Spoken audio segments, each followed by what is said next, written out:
जय श्री राधे कृष्ण। दोस्तों, दुख जीवन का एक ऐसा अटूट रिश्ता है जिसे कोई भी इंसान पूरी तरह से नकार नहीं सकता। यह सच है कि हर इंसान की जिंदगी में दुख आता है, चाहे वो अमीर हो या गरीब, शिक्षित हो या अशिक्षित, बच्चा हो या बूढ़ा। दुख का आना हमारे हाथ में नहीं है, लेकिन उसका सामना करना हमारे हाथ में है।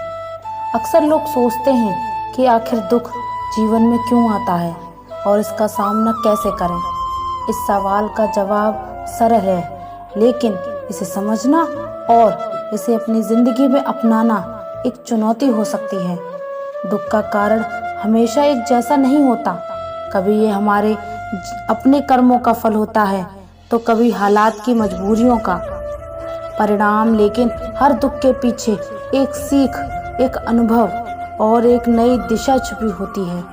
इसे समझने के लिए आइए एक कहानी के माध्यम से जानते हैं, जिसमें एक आम इंसान के जीवन में दुख, उसके संघर्ष और फिर उससे उभरने की यात्रा को दर्शाएगा।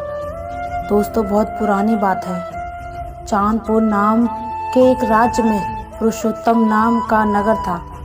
उसमें एक सेठ रहता था। उस सेठ के पास बहुत संपत्ति थी।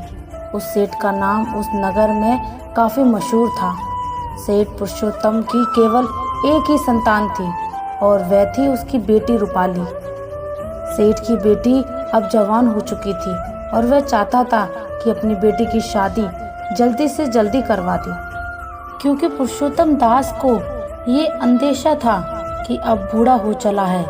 लेकिन जब भी वह अपनी बेटी से शादी की बात करता तो उसकी बेटी ये कहकर टाल देती कि पिताजी, मैं आपकी सेवा करना चाहती हूँ। और फिर एक दिन सेठ पुरुषोत्तम दास ने अपनी बेटी को समझाया बुझाया। उसकी शादी दूसरे नगर में एक बहुत ही बड़े व्यापारी के साथ कर दी, जिसका नाम कैलाश कुमार था। बेटी घर से विदा हो गई तो सेठ पुरुषोत्तम दास ने भी चैन की सांस ली। अपनी वृद्धावस्था के कारण सेठ पुरुषोत्तम दास की मृत्यु हो गई। रूपाली को इस बात का बहुत दुख था। एक दिन की बात है, रूपाली का पति, जो एक बहुत ही बड़ा व्यापारी था, उसने रूपाली से कहा, मेरी प्यारी पत्नी, मैं अपने व्यापार को दूर दूर के कई देशों तक फैलाना चाहता हूँ और इसके लिए मुझे एक लंबे सफ़र पर निकलना होगा। लेकिन तुम बिल्कुल भी चिंता मत करना, मेरे पीछे से मेरा छोटा भाई सज्जन कुमार तुम्हारा पूरा ध्यान रखेगा। और फिर कैलाश कुमार रूपाली से विदा लेकर अपने व्यापार को बढ़ाने के लिए दूसरे देशों के सफ़र में चल पड़ा। उसका भाई सज्जन कुमार, जो केवल नाम का ही सज्जन था, क्योंकि उसकी नीयत अपनी भाभी रूपाली के लिए अच्छी नहीं थी। भाई के जाने के बाद कुछ दिनों तक तो उसने अपनी भाभी का पूरा ख्याल रखा, लेकिन धीरे धीरे उसके व्यवहार में बदलाव आने लगा। वह जब कभी भी अपनी भाभी को अकेला पाता तो उससे कहता कि तुम अब बड़े भाई को भूल जाओ और मेरी हो जाओ। लेकिन रूपाली ऐसी नहीं थी। उसने नौकरों से कहकर अपने देवर सज्जन कुमार का हवेली में आना जाना बंद करवा दिया। जब सज्जन कुमार ने अपने इस अपमान का बदला लेने के लिए एक योजना बनाई, उसने रूपाली के ही घर में काम करने वाली एक नौकरानी की सहायता से रूपाली की अंगूठी, जो रूपाली को उसके पति कैलाश कुमार ने शादी के दिन पहनाई थी, वह अंगूठी उसने चोरी करवा दी। सज्जन कुमार ने वह अंगूठी एक नौकर को दे दी और उससे कहा कि तुम ये अंगूठी लेकर राज दरबार में जाओ और कहो कि तुम्हें ये अंगूठी रूपाली ने दी है और वह तुमसे प्यार करती है। असल बात यह थी कि उस जमाने में किसी भी औरत के द्वारा अपनी शादी पर दी गई अंगूठी को किसी गैर मर्द को देना एक बहुत ही बुरी बात मानी जाती थी। ऐसा माना जाता था कि जो औरत अपनी शादी की अंगूठी किसी दूसरे आदमी को दे देती, उसका चरित्र ठीक नहीं है, वह अपने पति से धोखा कर रही है। सज्जन कुमार को ये सिखाए हुए उस नौकर ने राज दरबार में जाकर वह अंगूठी राजा को दिखाई, जिससे कि ये बात सिद्ध हो गई थी कि रूपाली ने अपने पति के साथ धोखा किया है। उस राज के नियम कानून बहुत ही सख्त थे। राजा ने तुरंत रूपाली को गिरफ्तार करने का आदेश दिया। रूपाली ने अपनी बेगुनाही के लिए बहुत ही प्रार्थना की, परंतु किसी ने भी उसकी एक न सुनी और रूपाली को उसी समय देश निकाल देने की सजा दे दी। राजा के सिपाही रूपाली को पकड़कर राज्य के बाहर एक घने जंगल में छोड़ आए। अंधेरा हो चुका था। रूपाली पूरे दिन की भूखी प्यासी थी। वह जंगल में एक पेड़ के नीचे बैठ गई। भय, बेचैनी और भूख प्यास के कारण वह बेहोश हो गई। ठीक उसी समय एक डाकू घोड़े पर सवार होकर वहां से गुजर रहा था। उसकी नजर जब बेहोश रूपाली पर पड़ी, उसने रूपाली को उठाकर अपने घोड़े पर बिठा लिया। घोड़े को दौड़ाता हुआ वह अपने ठिकाने पर आ गया। रूपाली को जब होश आया तो उसने पूछा, मैं कहाँ पर हूँ और आप कौन हैं? डाकू ने कहा, सुनो लड़की, तुम अब बिल्कुल घबराओ मत, तुम यहाँ पर बिल्कुल सुरक्षित हो। उस घर में डाकू के अलावा उसकी पत्नी और उसका एक प्यारा सा बेटा था। इसके अलावा डाकू का एक गुलाम था जो उसके घर के सारे काम किया करता था। डाकू की पत्नी ने जब पूछा कि ये लड़की कौन है, तो डाकू कहने लगा, ये बेचारी किस्मत की मारी बेसहारा है, इसलिए मैं इसे यहाँ पर लाया हूँ। रूपाली डाकू के घर पर ही रहने लगी। वह डाकू के परिवार से काफ़ी घुल मिल गई थी। इसी दौरान डाकू का गुलाम एक दिन रूपाली को अकेला पाकर उससे कहने लगा कि तुम डाकू के खजाने में से कुछ हीरे चुरा कर मुझे दे दो, इससे तुम्हारा भी फायदा होगा और मेरा भी। लेकिन रूपाली ने इससे साफ इनकार कर दिया। तब गुलाम ने गुस्से से भर कर कहा, मेरी बात ना मानने की सजा तुम्हें जरूर मिलेगी। यह डाकू जो तुम्हें आज अपनी बहन मानता है, देखना एक ना एक दिन ये तुम्हारी जान का दुश्मन बन जाएगा। अब उस गुलाम ने रूपाली से बदला लेने की पूरी योजना बना ली। एक रात की बात है, जब वह डाकू घर पर नहीं था तो उस गुलाम ने डाकू के सोए हुए बेटे की चाकू से हत्या कर दी और खून से सना हुआ वह चाकू चुपचाप जाकर सोई हुई रूपाली के तकिए के नीचे रख दिया। जब सुबह हुई, डाकू घर में वापस आया तो उसने अपने बेटे को मरा हुआ पाया। यह देखकर डाकू का मानो कलेजा ही फट गया। उसने पत्नी जोर जोर से रोने लगी और चिल्ला रही थी। तभी वह गुलाम भागता भागता आया और कहने लगा, मालिक, आपके बेटे को किसने मार दिया? अगर मुझे इस बात का मालूम पड़ जाए तो मैं अभी उससे बदला ले सकता हूँ। मैं उस हत्यारे को जिंदा नहीं छोड़ूंगा। और फिर जमीन पर पड़े हुए खून के छींटे को देखकर वह कहने लगा, देखिए मालिक, ये खून के छींटे किस तरफ जा रहे हैं। और फिर वह खून के छींटों के पीछे करते करते डाकू को रूपाली के कमरे में ले गया। गुलाम चिल्लाकर कहने लगा, मालिक, इस दुष्ट लड़की ने आपके बेटे की हत्या की है। रूपाली के बिस्तर की तलाशी ली गई तो खून से सना हुआ चाकू उसके तकिए के नीचे से बरामद हुआ। अब वह गुलाम चिल्ला चिल्ला कर कहने लगा, मैं अभी इस लड़की को मौत के घाट उतार दूंगा। डाकू ने इशारे से उसे रोका और रूपाली से पूछा कि तुमने मेरे बेटे को क्यों मारा? तब रूपाली कहने लगी, ईश्वर जानता है कि मैं बेकसूर हूँ। मैंने आपके बेटे को नहीं मारा। भला मैं आपके बेटे को क्यों मारूंगी? आपने मुश्किल समय में मेरी सहायता की है, मैं आपके साथ ऐसा क्यों करूंगी? रूपाली की बातें सुनकर डाकू को भी इस बात का विश्वास हो गया था कि रूपाली उसके बेटे को नहीं मार सकती। लेकिन डाकू की पत्नी कहने लगी कि अब जो भी हो, ये लड़की मेरी आंखों के सामने नहीं रह सकती, वरना मैं इसे जीते जी मार दूंगी। तब डाकू ने रूपाली से कहा, देखो बहन, एक बार तो मैं ये मान सकता हूँ कि तुमने मेरे बेटे को नहीं मारा, लेकिन अब तुम इस घर में नहीं रह सकती, तुम्हें इस घर से जाना होगा।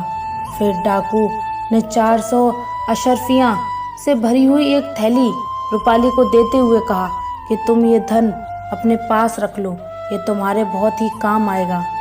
रूपाली कहने लगी, मुझे धन की कोई आवश्यकता नहीं है, मैंने अपने पिता के घर में बहुत सा धन देखा है। पर डाकू कहने लगा, नहीं बहन, किसी भी बुरे समय में ये तुम्हारे काम आएगा। इसलिए तुम इसे रख लो। रूपाली ने वह थैली अपने पास रख ली और कहने लगी, मैं ईश्वर से प्रार्थना करूंगी कि एक ना एक दिन आपको इसका मालूम पड़ जाएगा कि मैंने आपके बेटे की हत्या नहीं की। इतना कहकर रूपाली वहां से चली गई। चलते चलते रूपाली जब एक दूसरे नगर में पहुंची तो उसने देखा कि बहुत से लोग एक आदमी को रस्सियों से जकड़े हुए लिए जा रहे थे। पूछने पर पता चला कि उस आदमी ने कई लोगों से कर्जा ले रखा था और अब कर्ज वापस नहीं चुका रहा था, इसलिए लोग उसे सजा देने के लिए रस्सियों से जकड़ कर ले जा रहे थे। रूपाली ने पूछा कि इस आदमी का कितना कर्ज है। लोगों ने बताया कम से कम 400 सोने की अशर्फियाँ। वह कहने लगी कि अगर मैं इसका कर्ज भर दूं तो क्या आप लोग इसे छोड़ देंगे? वह लोग कहने लगे, हाँ बिल्कुल छोड़ देंगे। रूपाली ने उसके पास जो अशर्फियाँ की थैली थी वह उन लोगों को दे दी और उस अपराधी को छुड़वा दिया। यह देखकर लोग हैरान थे कि आखिर यह इतनी नेक दिल औरत कौन है जिसने एक अनजान आदमी को मौत के मुंह से बचा लिया। रूपाली चुपचाप लोगों की नज़रों से बचती हुई वहां से चली गई। अभी वह कुछ दूर ही पहुंची थी कि वह अपराधी जिसे रूपाली ने बचाया था दौड़ता हुआ रूपाली के पास आ गया। रूपाली को लगा कि शायद वह उसका धन्यवाद करने के लिए आया है। वह रूपाली के पास आकर कहने लगा, क्या तुम्हारे पास और भी दौलत है? तुम मुझे दे दो, मुझे दौलत की बहुत आवश्यकता है। वह रूपाली पर झपटने लगा। यह देखकर रूपाली घबरा गई और जल्दी भागने लगी। भागते भागते वह काफ़ी दूर निकल गई और फिर थककर एक पेड़ के नीचे बैठ गई। इधर वह आदमी उसका पीछा करता हुआ आ रहा था। जब उसने देखा कि रूपाली थकी हुई एक पेड़ के नीचे बैठ गई है तो वह भागता हुआ वापस ही खड़े हो गए और एक समुद्री जहाज के मालिक के पास जा पहुंचा। उसने रूपाली की तरफ इशारा करते हुए कहा, जहाज के मालिक, हुजूर, वह जो सामने लड़की बैठी है वह मेरी नौकरानी है जिसे मैंने 400 अशर्फियाँ में ख़रीदा था। अगर आप मुझे 400 अशर्फियाँ दे देंगे तो मैं उसे आपके हवाले कर दूंगा। उस व्यापारी ने जब रूपाली की सुंदरता देखी तो उस पर मोहित हो गया। उसने तुरंत 400 अशर्फियाँ निकालकर उस अपराधी को दे दी और कहने लगा, ठीक है, आज से ये मेरी हुई। इतना कहकर वह सौदागर रूपाली के पास आ गया और उसका हाथ पकड़कर अपने साथ ले जाने लगा। रूपाली ने कहा, तुम कौन हो और मुझसे क्या चाहते हो? सौदागर ने कहा, चुपचाप मेरे साथ चलो क्योंकि मैंने तुम्हें 400 अशर्फियाँ देकर खरीद लिया है और वह देखो, तुम्हें बेचने वाला अशर्फियाँ की थैली लेकर भागा जा रहा है। इसके बाद सौदागर ने रूपाली को जबरदस्ती अपने कंधे पर बिठाया और उसे उठाकर अपने समुद्री जहाज में ले गया। सौदागर ने रूपाली को जबरदस्ती समुद्री जहाज की एक कोठरी में बंद कर दिया। वह चाहता था कि रूपाली उससे शादी कर ले, परंतु रूपाली इसके लिए तैयार नहीं थी। उसी रात अचानक समुद्र में एक भयानक तूफान आ गया। तूफान के कारण समुद्री जहाज पानी में डूब गया और रूपाली एक लकड़ी के तख्ते पर तैरती हुई एक किनारे पर जाने लगी। दूसरी तरफ वह सौदागर भी एक लकड़ी के तख्ते पर पकड़े हुए किसी दूसरे देश में जा पहुंचा। रूपाली को जब होश आया तो वह एक साधु की कुटिया में थी। असल में एक वृद्ध साधु रूपाली को वहां से उठाकर अपनी कुटिया में ले आया था। रूपाली साधु के साथ ही रहने लगी और वहीं पर अपना जीवन गुजारने लगी। साधु की कुटिया जंगल में थी, लेकिन कई लोग उस साधु महाराज के दर्शन के लिए आते थे। असल में साधु महाराज के पास एक कमंडल था। साधु उस कमंडल से जल भरकर अपने पास रखते। जो भी लोग अपनी दुख, तकलीफ और रोग लेकर साधु के पास आते, साधु उस कमंडल का जल उन पर छिड़क कर और अपना आशीर्वाद देकर उन्हें बिल्कुल ठीक कर देते। इसलिए अक्सर लोग साधु के पास आया करते थे।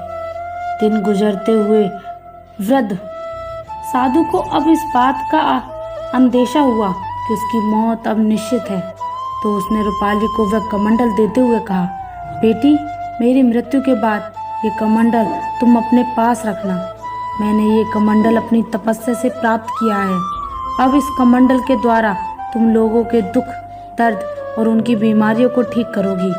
इस कमंडल में जल भरकर तुम जब लोगों पर छिड़क करोगी तो उनकी बीमारियां दूर हो जाएंगी, लेकिन तुम्हें इसका उपयोग सिर्फ परोपकार की भावना से ही करना है, अपने स्वार्थ के लिए नहीं।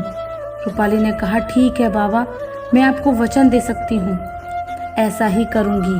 कुछ दिन बाद साधु महाराज की मृत्यु हो गई तो रूपाली ने वह कमंडल अपने पास रख लिया और रूपाली उस जंगल को छोड़कर आगे चल दी।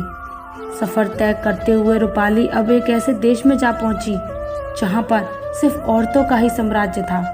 उस देश की बागडोर एक रानी के हाथ में थी और वहां पर सिर्फ औरतें ही रहती थी। किसी भी पुरुष के वहां पर आने पर पाबंदी थी। जब रूपाली वहां पहुंची तो उसने दुख और तकलीफों के बारे में सुनकर वहां की औरतों ने उसे अपने यहाँ रहने की अनुमति दे दी।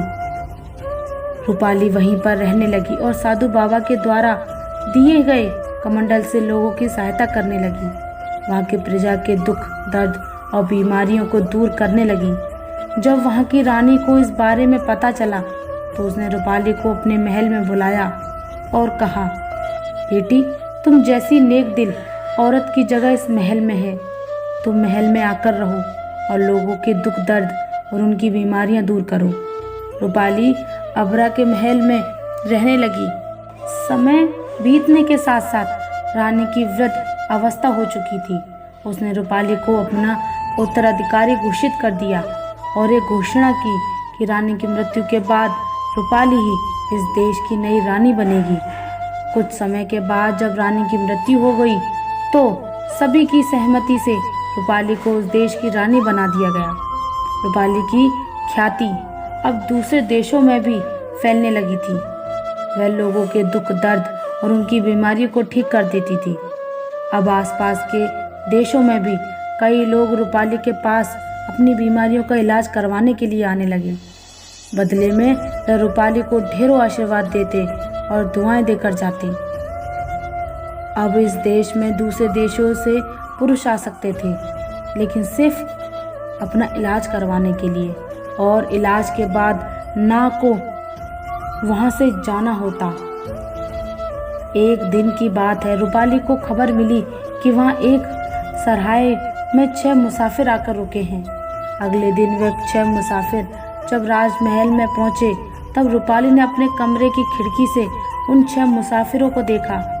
रूपाली उन 6 आदमियों को पहचान गई थी, इसलिए रूपाली ने यह फैसला लिया कि जब वह उन 6 आदमियों को अपने पास इलाज के लिए बुलाएगी तो वह अपना चेहरा नकाब से ढक रखेगी। उन 6 मुसाफिरों को रूपाली के दरबार में पेश किया गया।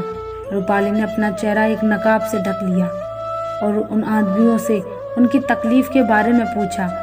सबसे पहले 2 आदमी भड़कर आए, जिनमें से एक कहने लगा, रानी, अपने छोटे भाई का इलाज करवाने के लिए आया हूँ। मेरा छोटा भाई अंधा हो चुका है। असल बात है कि मैं एक व्यापारी हूँ और जब मैं व्यापार के सिलसिले में दूसरे देश की यात्रा पर गया था तो पीछे से मेरी पत्नी की देखभाल का जिम्मा मैंने अपने छोटे भाई को दे दिया था, लेकिन मेरी पत्नी बेवफा निकली और मुझे छोड़कर चली गई। इसी दुख में मेरा भाई रो रो कर अंधा हो गया। रूपाली समझ गई कि यह व्यापारी उसका पति है और ये अंधा आदमी वही सज्जन कुमार है। रूपाली ने कहा, व्यापारी, क्या तुम्हें इस बात का पक्का विश्वास है कि तुम्हारी पत्नी ने तुम्हारे साथ धोखा दिया है? व्यापारी कहने लगा, महारानी जी, मेरा मन तो नहीं मानता कि मेरी पत्नी धोखेबाज हो सकती है, लेकिन मैं अपने भाई की बात को कैसे झुठला सकता हूँ? रूपाली ने कहा, ठीक है, मैं कल तुम्हारे भाई का इलाज करूँगी। इसके बाद 2 और लोग रानी के सामने हाजिर हुए। उनमें से एक कहने लगा, रानी साहिबा, मैं आपके पास अपने गुलाम का इलाज करवाने के लिए आया हूँ। मैंने बचपन से ही इसे अपने बच्चों की तरह पाला पोसा और बड़ा कर दिया। रूपाली ने पहचान लिया कि यह आदमी वही डाकू है और उसके साथ जो रोगी वह वही गुलाम है जिसने रूपाली का हत्या का झूठा इल्ज़ाम लगवाया था।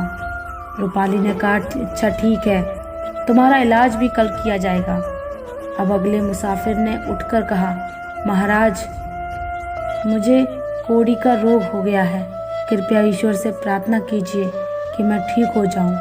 मैंने बहुत सोचा और फिर मुझे याद आया कि मैंने एक ऐसा पाप किया था। एक खूबसूरत लड़की जिसे मैंने खरीदा था, उसके साथ मैंने बहुत ही बुरा बर्ताव किया था। लगता है उसी पाप की सज़ा मुझे मिली है। तब वहाँ पर पहुँचे हुए आखिरी मुसाफिर ने कहा, भाई, एक नेक दिल है और शरीफ औरत को नौकरानी बताकर मैंने ही तुम्हें बेचा था। मेरा अपराध तो तुमसे भी ज़्यादा खतरनाक है, क्योंकि उस नेक दिल औरत ने मेरी जान बचाई थी और शायद इसी की सज़ा मुझे मिल रही है कि मेरे दोनों हाथ अपाहिज हो चुके हैं। रानी पहचान गई कि ये वही बदमाश है जिसकी जान उसने बचाई थी, और उसके साथ खड़ा वह आदमी वही व्यापारी है जिसने समुद्री जहाज पर वह बंदी बनाकर ले जा रहा था। सारी बातें सुनने के बाद रूपाली ने कहा, आज तुम सभी लोग जा सकते हो और आराम करो। कल उसी वक्त राजमहल में आना। अगर ये अंधा और कोड़ी अपनी अपनी सच्चाई बता दे तो मैं इन्हें भी रोग मुक्त कर दूंगी, लेकिन अगर दोनों झूठ बोलेंगे तो उन्हें सजा दी जाएगी। असल बात है कि मैं तुम सभी लोगों को पहचानती हूँ। जिन लोगों ने सब कुछ सच सच बता दिया, उनके लिए मैं आज ही ईश्वर से प्रार्थना करूँगी। उसके बाद सभी मुसाफिर सराय में वापस आ गए। जिन्होंने सच सच बोल दिया था वह तो खुश थे और अपने रोग से मुक्त हो जाने के उन्हें पक्का विश्वास था, मगर अंधा और कोड़ी दोनों को ऐसा मालूम था कि वे अंगारों पर लौट रहे हैं। वे दोनों दुविधा में फंस चुके थे। अगर सच कह देते तो उनकी पोल खुल जाएगी और झूठ बोलेंगे तो रानी उन्हें सजा देगी। दूसरे दिन जब वे दरबार में पहुंचे तो सबसे पहले अंधे ने आगे बढ़कर अपना अपराध स्वीकार करते हुए कहा, रानी साहिबा, मेरे भाई की पत्नी यानी मेरी भाभी बिल्कुल बेगुनाह है और मैंने ही साजिश करके अपनी भाभी को फंसाया था। और उसके बाद उसने सारी बात सच सच बता दी। अभी उसकी बात खत्म ही नहीं हुई कि उसका भाई उस पर हमला करने के लिए दौड़ा और कहने लगा, रानी, मैं तो कहता हूँ कि इस अंधे को ठीक करने के बजाय इसके हाथ पैर भी कटवा दीजिए। मुझ पर और मेरी बेगुनाह पत्नी पर इसने जो अत्याचार किए हैं उसकी सजा इसे मिलनी ही चाहिए। इसी तरह जब डाकू ने गुलाम ने रूपाली को बेगुनाही की बात कही, अपनी बेईमानी की बात स्वीकार करी, तो डाकू की आंखों में खून उतर आया। वह अपने गुलाम की तरफ दौड़ा और कहने लगा, ऐसे गद्दार को तो गला काट कर छोड़ देना चाहिए। लेकिन रानी के आदेश पर सबको रोक दिया गया। रानी ने कहा, क्योंकि अब सब लोग अपना अपना अपराध स्वीकार कर चुके हैं, इसलिए मैं सभी लोगों की बीमारी का इलाज करूंगी। इसके बाद रूपाली ने व्यापारी और डाकू से कहा, आप दोनों कल रात राजमहल में आइए, मैं आप दोनों को दावत देना चाहती हूँ। दोनों ने रानी का धन्यवाद किया और अगले दिन रात को राजमहल में दावत के लिए आ पहुँचे। रूपाली ने व्यापारी से पूछा, क्या आप चाहते हैं कि आपकी शादी हो जाए? व्यापारी ने कहा, नहीं, मैं अपनी पहली पत्नी के अलावा किसी और के बारे में सोच भी नहीं सकता। रानी ने कहा, मैं ईश्वर से प्रार्थना करूंगी कि आपको अपनी पहली वाली पत्नी मिल जाए। इसके बाद रानी ने डाकू से पूछा, क्या आप चाहते हैं कि आपको एक और बेटा मिल जाए? डाकू ने कहा, नहीं, ईश्वर के आशीर्वाद से बेटा मेरे घर पैदा हो चुका है। मैं तो बस इतना चाहता था कि उस लड़की से एक बार फिर मिल सकूं, ताकि मैं उससे अपनी गलती की माफ़ी मांग सकूं। रानी ने कहा, ठीक है। इसके बाद रानी ने अपना नकाब हटा दिया तो व्यापारी और डाकू दोनों हैरान रह गए। व्यापारी को उसकी पत्नी वापस मिल चुकी थी और डाकू को उसकी मुंह बोली बहन। इसके बाद रानी ने उन सभी मुसाफिरों की बीमारी का इलाज कर दिया। अब वह अपने पति के साथ वापस जाना चाहती थी। उसने उस देश की बागडोर वहाँ की औरतों के हवाले कर दी। खुद वह अपने पति के साथ वापस अपने घर, अपने देश लौट आई। तो दोस्तों, कैसी लगी आपको यह कहानी? आप कमेंट करके हमें ज़रूर बताना। और अगर आप हमारे चैनल पर नए हैं तो चैनल को सब्सक्राइब ज़रूर कर लेना। धन्यवाद। जय श्री राधे कृष्ण।